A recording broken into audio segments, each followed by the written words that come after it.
दोस्तों, सच्चा सद्गुरु कौन? ये सवाल सुनने और पढ़ने में आसान लग रहा होगा, लेकिन हकीकत इसके बिल्कुल विपरीत है। सबसे पहले तो आपको ये बता देते हैं कि सद्गुरु कोई इतनी सस्ती व आसान वस्तु नहीं है जिसे हर कोई प्राप्त कर सके। सद्गुरु की शरण पाने के लिए देवता भी तरसते हैं, लेकिन वर्तमान समय में गुरुओं की भरमार है। देश दुनिया में भक्ति और भगवान के नाम से हजारों लाखों सद्गुरु बने बैठे हैं। अब ऐसे में सवाल यह उठता है कि सच्चा सद्गुरु कौन? अपने अपने धर्म पंथों में अपने अपने गुरुओं को, सद्गुरु को सच्चा बता रहे हैं, लेकिन यह फैसला कैसे हो कि सच्चा कौन? दोस्तों, वीडियो अंत तक देखते जाइए, आप अपने आप ही फैसला कर लेंगे कि सच्चा सद्गुरु कौन है। तो सबसे पहले आपको हम ये बता देते हैं कि सच्चा सद्गुरु कौन होता है और मानव देहधारी प्राणियों को सद्गुरु की आवश्यकता क्यों होती है। सद्गुरु वह अनमोल खजाना होता है जिसे प्राप्त करके मानव हमेशा हमेशा के लिए अमर हो जाता है। सद्गुरु से मिलने के बाद अनेकों लाभ प्राप्त होते हैं। जैसे सद्गुरु मिलने के बाद मनुष्य के सर्व दुख दूर हो जाते हैं, हर प्रकार का रोग कष्ट नष्ट हो जाता है। सद्गुरु शरण ग्रहण करने के बाद मनुष्य सर्व सुखी हो जाता है। सद्गुरु ही है जो मोक्ष कराता है। सद्गुरु उम्र भी बढ़ा सकता है। सद्गुरु मुर्दे को जिंदा भी कर सकता है। सद्गुरु मिलने से मनुष्य का अंधविश्वास पाखंड खत्म हो जाता है। सभी प्रकार की बुराइयां दूर हो जाती हैं। सद्गुरु 84 लाख योनियों में से जाने से बचा लेता है। सद्गुरु के ऐसे कितने गुण गाएं। कबीर साहब जी ने कहा है कि 7 समुद्र की मसी करूं, लेखनी करूं बन राय, धरती का कागज करूं, गुरु गुण लिखा न जाए। कहने का तात्पर्य है कि सद्गुरु मिलने के बाद मनुष्य को अनेक लाभ होते हैं जिसकी महिमा भी नहीं की जा सकती। अब हम विचार ये करेंगे कि क्या हमारा गुरु सच्चा है तो आपको इस तरह से कोई लाभ प्राप्त हुआ है? क्या आपकी बुराइयां दूर हुई हैं? क्या आपको सुख मिला है? दोस्तों, आप हमें कमेंट बॉक्स में ज़रूर बताएं। दोस्तों, अब हम आपको बताएंगे कि सच्चे सद्गुरु की पहचान क्या होती है। वेदों, गीता आदि में पवित्र सद्ग्रंथों में प्रमाण मिलता है कि जब जब धर्म की हानि होती है व अधर्म की वृद्धि होती है तथा वर्तमान के नकली संत महंत गुरुओं द्वारा भक्ति मार्ग के स्वरूप को बिगाड़ दिया गया होता है, फिर परमेश्वर स्वयं आकर या अपने परम संत को भेजकर सच्चे ज्ञान के द्वारा धर्म की पुनः स्थापना करता है। और इसकी पहचान यह बताई है कि वर्तमान धर्म गुरु उसके विरोध में खड़े हो जाते हैं, राजा प्रजा को गुमराह करके उस पर अत्याचार करवाते हैं। सच्चे सद्गुरु की पहचान में कबीर साहब जी ने बताया है कि जो मम संत सत उपदेश दृढ़ावे, वाके संग सब राड़ बढ़ावे, अर्थात जो सच्चा सद्गुरु होगा, जो सच्चे ज्ञान को देगा, उसके साथ सभी झगड़ा करेंगे। दूसरी पहचान है कि सच्चे सद्गुरु को सभी धर्म ग्रंथों का ज्ञान होता है। गरीबदास जी अपनी वाणियों में कहते हैं कि सद्गुरु के लक्षण कहूँ, मधुरे बैन विनोद, 4 वेद 6 शास्त्र कहें 18 बोध। अर्थात जो सद्गुरु होगा उसको सभी शास्त्रों का, सभी धर्म ग्रंथों का, जितने भी दुनिया में सद्ग्रंथ हैं, सबका ज्ञान होता है। तीसरी पहचान बताई है कि सच्चा सद्गुरु एक दिन में 3 समय की साधना बताता है। इसका प्रमाण यजुर्वेद अध्याय 19 मंत्र 26 में प्रमाण मिलता है। चौथी पहचान बताई है कि जो सच्चा सद्गुरु होगा वो 3 प्रकार के मंत्रों को 3 बार में उपदेश करेगा। इसका विवरण गीता जी में भी है, कबीर सागर में भी है और वेदों में भी है। पांचवी पहचान बताई है जो कि सबसे महत्वपूर्ण है और बहुत ही आसान है, जिससे आप नकली और असली की पहचान कर सकते हैं। कबीर साहब जी बता रहे हैं, संतो सतगुरु मोय भावे, जो नैनन अलख लखावे, ढोलत डिगे न बोलत विसरे, सत उपदेश दृढ़ावे, आँखें न मूंदे कान न रूंदे, ना अनहद उलझावे, प्राण पूंज क्रियाओं से न्यारा, सहज समाधि बतावे। अर्थात जो सच्चा सद्गुरु होगा वो किसी भी प्रकार का कीर्तन, नाच गाना, मेडिटेशन, आंख बंद करवाना, कान बंद करवाना, श्वासों के द्वारा क्रियाएं करवाना, ये कुछ नहीं बताएगा। छठवीं पहचान बताई है कि सच्चा सद्गुरु वह होता है जो आपको 2 अक्षरों की जानकारी देता है। जय पंडित तू पढ़िया, बिना 2 अक्षर 2 नामा, प्रणवत नानक एक लंघाए, जे कर सच समावा। तो इधर गुरु नानक जी बता रहे हैं कि जो सच्चा सद्गुरु होगा वो आपको 2 अक्षर की जानकारी देगा। कबीर साहब जी ने भी कहा है कहें कबीर अक्षर दो भाख, होगा खसम तो लेगा राख। ये भी सच्चे सदगुरु की पहचान बताई है। सातवीं पहचान बताई है कि जो गीता अध्याय 15 के पहले श्लोक में लिखा हुआ है, जो इस संसार रूपी उल्टे हुए वृक्ष की संपूर्ण जानकारी दे देगा, वह सच्चा सतगुरु है। सतगुरु की और भी कई पहचान बताई गई हैं, लेकिन अभी हम इन्हीं बिंदुओं के आधार पर सच्चे सतगुरु की तलाश करेंगे। सच्चे गुरु की तलाश में दुनिया भर के गुरुओं की लिस्ट बनाई और उनके समर्थकों के साथ संपर्क साधा।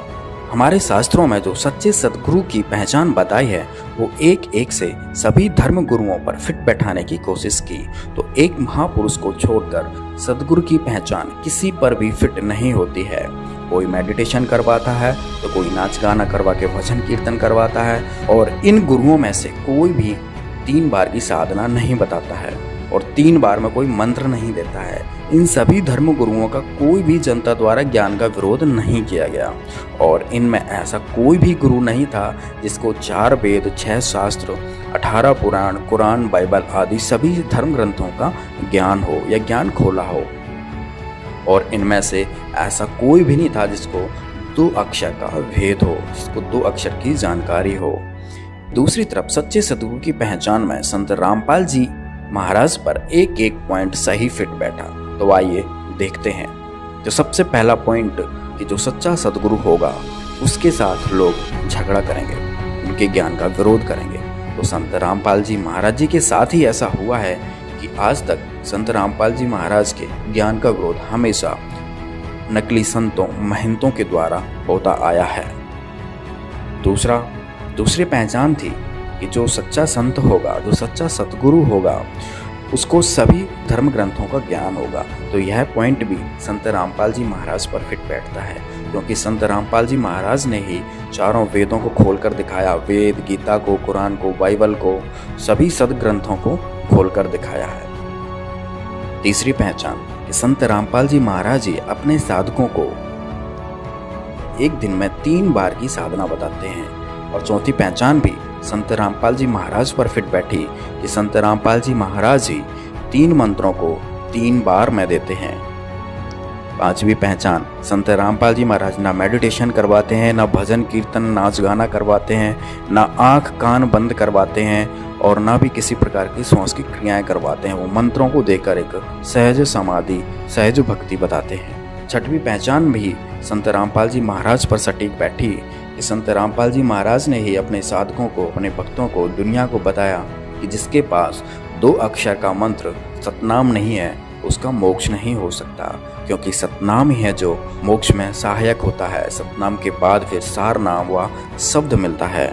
और 7वीं पहचान जिसमें बताया गया है कि जो उल्टे लटके हुए वृक्ष की पूरी जानकारी दे देगा, वो सच्चा सतगुरु होगा। तो इतने धर्म गुरुओं में आज तक कोई भी 15वें अध्याय के पहले श्लोक को नहीं खोल पाया है, और न किसी ने इस श्लोक की व्याख्या की है। संत रामपाल जी महाराज ने ही 15वें अध्याय के प्रथम श्लोक 1 से लेकर 4 तक सबको खोल के बताया कि उल्टा लटका हुआ वृक्ष कौन है, जड़ कौन है, तना कौन है, पात कौन है। कबीर साहब जी ने भी कहा, अक्षर पुरुष एक पेड़ है, निरंजन वाक्य डार, और तीनों देवा शाखा है, ये पात रूप संसार। तो संत रामपाल जी महाराज ने ये भी ज्ञान खोल दिया। तो इससे सिद्ध हुआ कि संत रामपाल जी महाराज ही सच्चे सतगुरु हैं। तो दोस्तों, तो इस पूरी पृथ्वी पर 7 अरब आबादी में केवल संत रामपाल जी महाराज ही हैं जो सच्चे सतगुरु हैं। तो कहते कोटों में दे कोई नहीं रे झूमकरा, अरबों में कोई गर्क सुनो रे झूमकरा। अरबों में, उसमें अरबों में गर्क गरीबदास जी थे, आदरणीय गरीबदास साहिब जी, उसकी कोई सुना नहीं था। अरबों यानी पूरे विश्व में एक कह। तो अरबों में आज इस दास के ऊपर कृपा है, इस परमपिता परमेश्वर कबीर भगवान की। इस पृथ्वी पर इस दास के अतिरिक्त तत्व ज्ञान से परिचित नहीं है। उनके पास ये गर्क का अर्थ होता है, यानी सब तरह से कंप्लीट। जो कह रहा अच्छा गर्क है भाई, यानी कोई चीज को ठोक ठोक कर रखा हो ना बोरी में, जो कति गर्क ठोक रखा भाई, खांड में रखी हो और भी। तो यानी वो चीज कहते हैं जिसके पास कंप्लीट इन ऑल रिस्पेक्ट, जैसे उसको आदेश भी हो, अर्यो ज्ञान हो, नाम देने का आदेश हो, अधिकार हो, तो ये सब सारे जो है ना फॉर्मेलिटी उसके ऊपर पूरी हो उसके पास, वो तो अरबों में एक पावेगा, अरबों में कोई गर्क सुनो रहे झूम कर।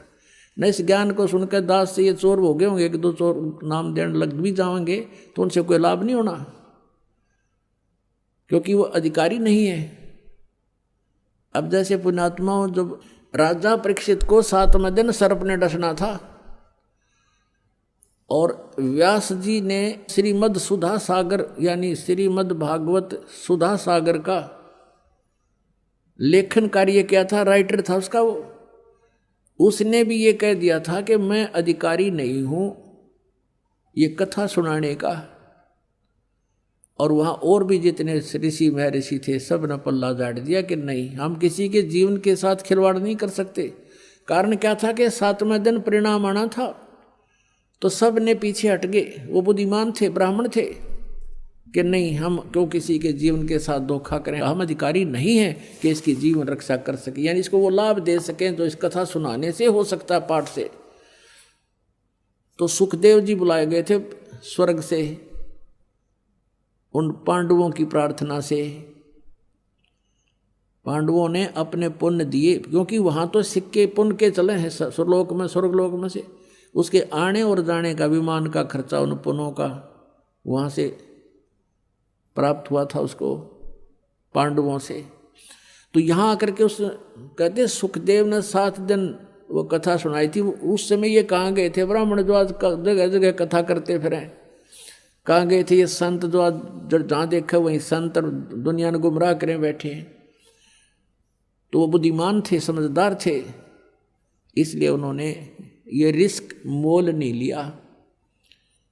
और जितना लाभ उस कथा से होना था वो भी सुखदेव जी के मुखारविंद से उच्चारित होने से हुआ, क्योंकि जिसके पास कोई शब्द शक्ति होती है उसी के द्वारा दिए गए वचन से कुछ लाभ हो सकता है। अब जैसे एक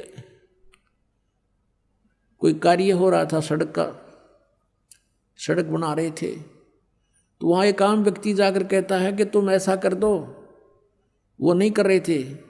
और अधिकारी के पास उन्होंने प्रार्थना की, अधिकारी नाते कहा कि तुम ऐसा कर दो, तो उस अधिकारी के कहते उन वर्करों ने वैसे ही कर दिया, क्योंकि अधिकारी के वचन में शक्ति थी और उनके वचन में शक्ति नहीं। तो ऐसे ही परमात्मा से जो कनेक्टेड है, सरकार का जो व्यक्ति हो गया यानी जो उसका नौकर है, उससे ही आगे काम हो सकते हैं। आम व्यक्ति के कहने तो वो कार्य नहीं हो सकते, इतना समझ लेना। तो इस प्रकार हम अब जो कथा करते पढ़ते हैं, तो गरीबदास साहब ने कहा था ये पैसे ऊपर नाच सुनोरा जो मकरा, इन्हें कथा से कोई लेना देना नहीं, पैसे चाहिए इनको।